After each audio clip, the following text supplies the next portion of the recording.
Welcome, radio entrepreneurs, listeners, and fans. I'm producer Nathan Gobes, and I'm excited to introduce you all to the fourth Family Business panel discussion.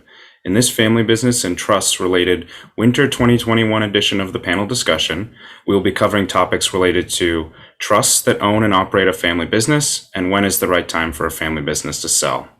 This episode is part 1 of 3, and all of these discussions are intended to be highly relevant to family businesses, but also entrepreneurs of all types. So be sure to follow Radio Entrepreneurs on LinkedIn, YouTube, Spotify, or any of the many other platforms we stream on to catch the other segments as they go live. But before we get into the discussion, allow me to introduce our panelists. Of course, we have our regularly returning panelist, Stephen Wilchins, a founding partner and attorney at Wilchins, Cosentino, and Novins, with over 42 years of experience serving the businesses and estate planning needs of families, individuals, and owners of large, closely held businesses. Stephen has also co-founded several businesses himself and serves on 7 privately held boards in several diverse industries. Welcome, Stephen. Next, I'm excited to introduce Bob Rosenfield. Bob is a founder and managing director of CapeVista Capital. CapeVista is a family office investment entity focused on renewable energy, sustainability, and broadening availability of housing, healthcare, and healthy food supply chain. Prior to CapeVista, he was CEO of True Road Holdings and J.N. Phillips Auto Glass, guiding the company's growth from an 8-store local business to become the second largest company in the $4 billion U.S. auto glass repair, replacement, and claims service market. That business was acquired by the number 1 industry participant, Safelite Auto Glass, in August 2019. Welcome, Bob. Thank you. I'm also excited to introduce a pair of guests from Northern Trust Corporation. Joining us is Dale Sands, Director of Business Advisory at Northern Trust, and Chris Perry, President of Wealth Management and Senior Managing Director at Northern Trust. Dale has more than 20 years of experience in investment banking. He has advised on hundreds of public and private debt and equity offerings, merger, acquisition, and divestiture transactions, and general corporate advisory assignments for both public and private companies in the U.S. and abroad. Chris spent 8 years in private practice as trust and estate lawyer prior to joining Northern Trust in 2006. Since then, he has helped substantial clients develop creative solutions to their complex wealth planning needs. Welcome, Dale and Chris. Of course, we also need to give a shout out to longtime supporter and regular FBA panelist, Rich Hershen of Gray CPAs. Even though he couldn't join us this morning, we always appreciate Gray's continued support. And then finally, I would like to introduce the panel's moderator, Radio Entrepreneurs host, and CEO of Mage LLC, Jeffrey Davis. Welcome, Jeffrey, and I will now hand the conversation over to you. Thank you very much, Nathan, and welcome everyone to the Family Business Association and Radio Entrepreneurs panel. I appreciate all of you attending. These are very important topics and very important times. I want to start off with a question. How does a family work best to balance the interests of the business and the family? This seems to be an ongoing topic for all families in terms of staying objective. Does anybody want to take that one first? No? Yeah, I'll be happy to jump in. 33 years, 35 years cumulatively in a family business in several different incarnations. I really think that a family business needs to be forthright with each participant about their role in the organization, if there is to be a role in the organization. Let me put it another way. When I entered the family business, I tried to influence our family members not to think of it as a family business, because that would be a disadvantage in terms of roles, responsibilities, functions. Everyone was an employee of the company and had to perform to the standards set. And so clarity, honesty, kind of the hard conversations need to happen early and often. Otherwise, things get baked in that are dysfunctional.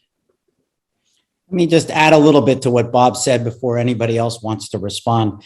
It's funny, a term that's in the dictionary. I'd never heard it before in a practical sense until Bob Rosenfield had said it to me and other advisors. And he was determined, he said, to run his business as a meritocracy. And I hadn't heard that before from a family business member, but it received a lot of dissonance from the family, the whole concept of meritocracy in a family business.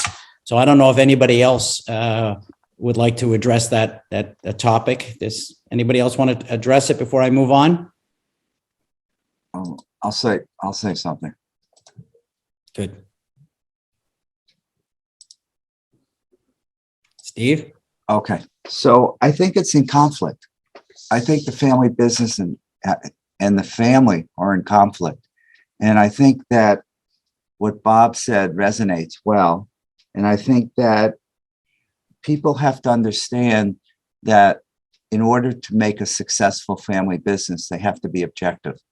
And they have to basically remove their family feelings and ties and actually put themselves into the family, into the business side. And then when they're having gatherings, move into the family side.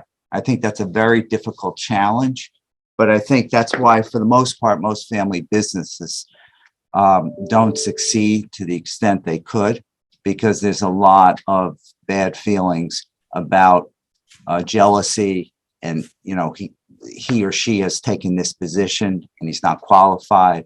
So I think you have to really work at it and educate the family members to make sure that they all understand that that's the bar. If we're educated and that's what we're striving to do, then we all need to go through that process together. Well, I'm going to go on to the next question. In terms of outside board members, I'm wondering if people feel that in a closely held family business, how useful and how they can be used to be useful outside advisors can be in a family business. Does anyone want to take that first? I'm happy to jump in again. I think from my experience, my observation, it's important for a board member to understand going in. Are they there to, I don't know, help a family member influence process to get what they want? Or are they there to help the business strategically position for success? In some family businesses, the actual selection of board members just is another manifestation of family conflict. And you end up, instead of having a board that's helpful, you have a board that reinforces the problems in the divisions. So I think the way a privately held company can be successful is to make sure they have a board that understands the CEO job. It's lonely at the top. It's hard to go places to get good advice sometimes. Can't always just shoot the breeze with your executive team. And strategic challenges for a family business are so important, because sometimes kind of the status quo desire of family members to, oh, why do we need to change? Let's keep everything the way it is. What's wrong? There's nothing wrong. Everything's good. Everything's great. Look at last year's numbers. No, the world moves too fast. A board is great if they understand that they're focused on strategic initiatives and to take away the firefighting exigencies in front of the CEO for, even if it's 2 hours a month. You're going to meet payroll on Friday. Don't worry.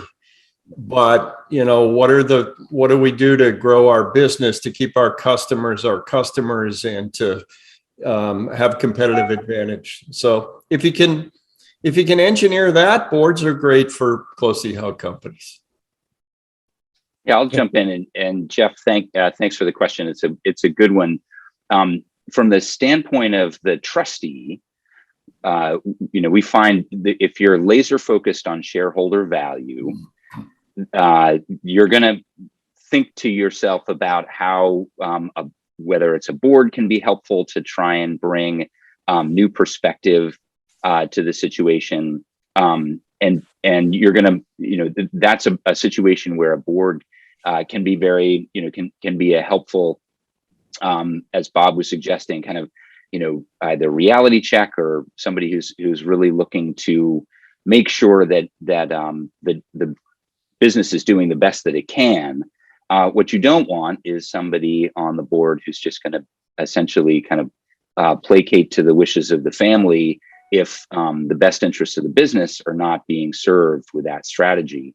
So one of the kind of follow-on question that we often deal with is how much do you pay a board member, and what is their compensation that's involved? And our experience is you often get what you pay for.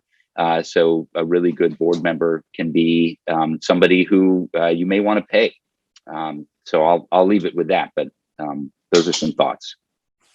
Well, one of the problems that I've seen with families, and I'll get to you, Steve, I'll just add to it, is that, where, let's say, a member of the family has had control for a generation, and then they have a family sort of coming in, there's this sense of loss of control, and they tend to pick, let's say, friends, their personal attorney, their personal, the personal accountant, and they go, that's my board.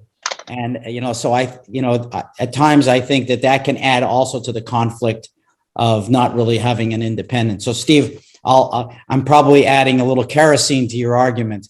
No, it's all right. I think a lot of time needs to be spent on what's the makeup of my board and who should play that role and why. And I think we have to be very careful if we do select trustees, which that are serving on the board as well.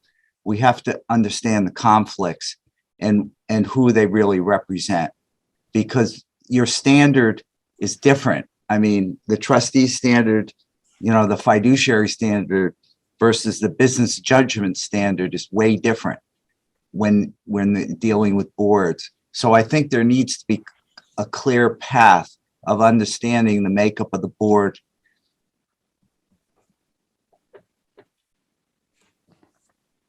All right, so let me go on to my next question.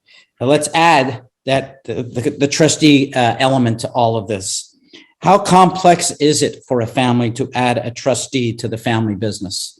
This is something that maybe, Steve, a lot about that.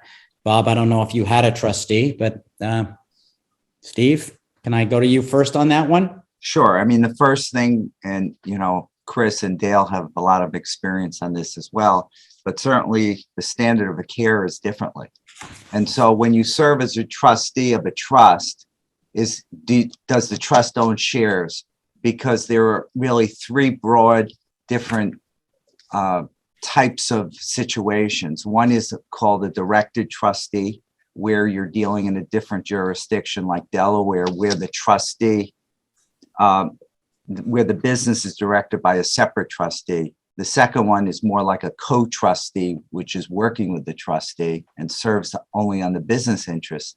And the third is basically that the trustee delegates that responsibility to someone to run the business.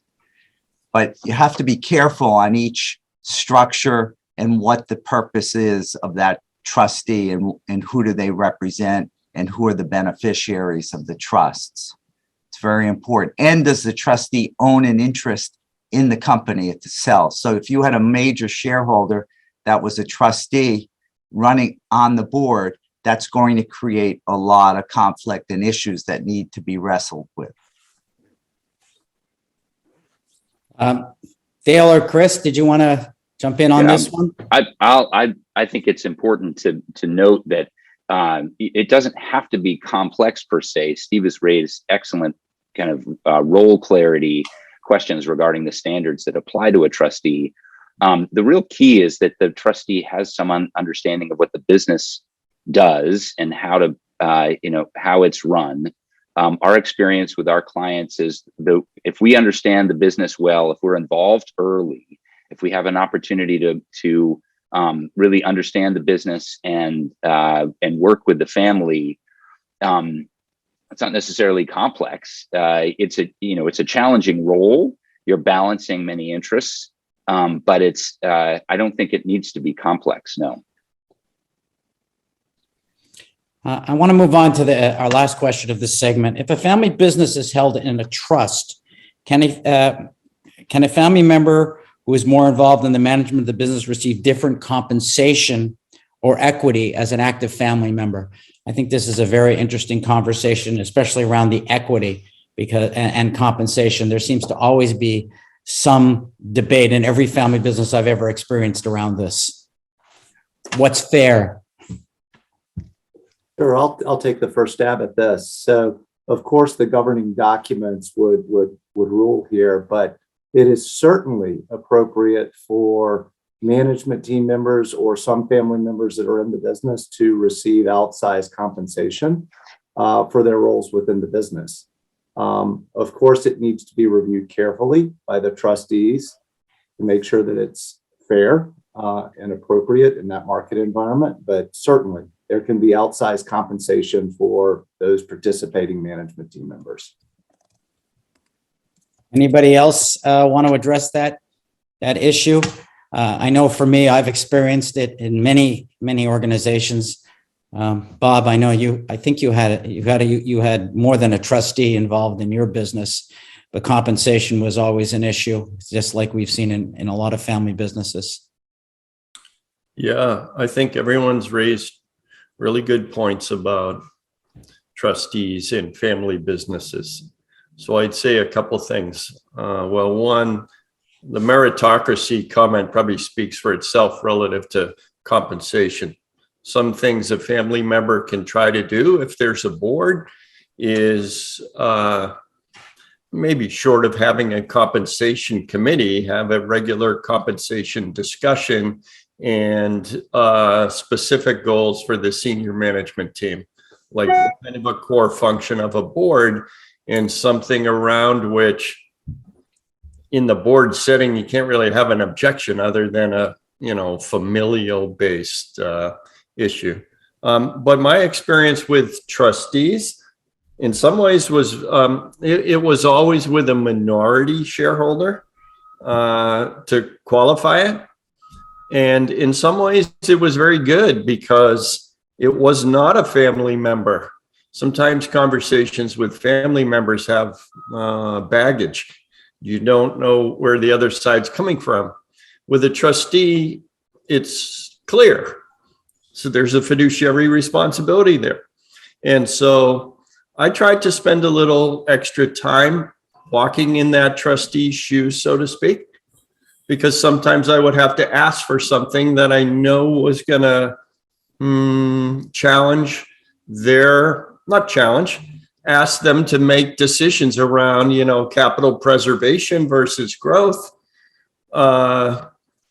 Fortunately for me, we didn't have a ton of crises during that period that I had to go and ask for a lot of stuff. But, asking for capital to flow out of a trust into the company for a capital event, that's a big deal. So I probably had to do a little extra homework. I understood it couldn't go have a beer and just say, okay, fine, what the heck? Doesn't work that way, but that's okay. At least you know the road you're driving on. Bob, how did you deal with the issues of a trustee who wanted to increase the distributions versus increasing compensation for management or yourself? Great question. I would do two things. Without getting carried away, let me back up. I went to them and said, hey, how about if we think about this as shared gain? We're more like a general partnership, limited partnership. So the shareholders would get the first X dollars of profit from the company. And over that, it'll be split between the management team and the and the shareholders. So we have an alignment of goals here. And gee, the shareholders are getting the lion's share. They're getting the first X dollars, but also like, I think it was 70% of everything over that. And the management team got 30. So no one was wondering what their paycheck, if you will, was going to look like. So we were fortunate to kind of build an alignment on that. And I would say that model was in place for 6, 8, 10 years. And it kind of put to bed what had happened previously was, oh, the end of the year, let's all get together. We got to figure out what the bonuses are going to be. And there's a lot of tension around that meeting. It's getting to be close to the holidays. Everybody's dealing with a massive uncertainty and, you know, jockeying for position.